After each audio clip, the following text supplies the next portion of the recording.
కథ చివర్లో పిల్లలు ఆశ్చర్యపోతారు. ఒక చిన్న పట్టణంలో కుక్కు అనే అబ్బాయి ఉండేవాడు. అతను ఎప్పుడూ తొందరపడుతూ ఉండేవాడు. సమయం అంటే అతనికి అంతగా పట్టించుకోలేదు. ఒక రోజు అతనికి ఒక పాత గడియారం దొరికింది. అది టిక్ టిక్ అని నడుస్తోంది. కుక్కు నవ్వుతూ అన్నాడు, ఇదేం ప్రత్యేకం? ఆ రాత్రి కుక్కు ఆలస్యంగా నిద్రపోయాడు. అప్పుడే గడియారం ఆగిపోయింది. కుక్కు భయపడ్డాడు. మరుసటి రోజు టైంకు స్కూల్కి వెళ్ళాడు. గడియారం మళ్ళీ నడిచింది. కొన్ని రోజుల్లో కుక్కు గమనించాడు, తను సమయాన్ని గౌరవిస్తే గడియారం నడుస్తోంది. ఒక రోజు కుక్కు తన స్నేహితుడికి సహాయం చేశాడు.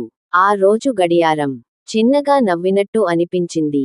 కొద్ది రోజుల తర్వాత గడియారం మాయమైపోయింది. కానీ కుక్కు మారిపోయాడు.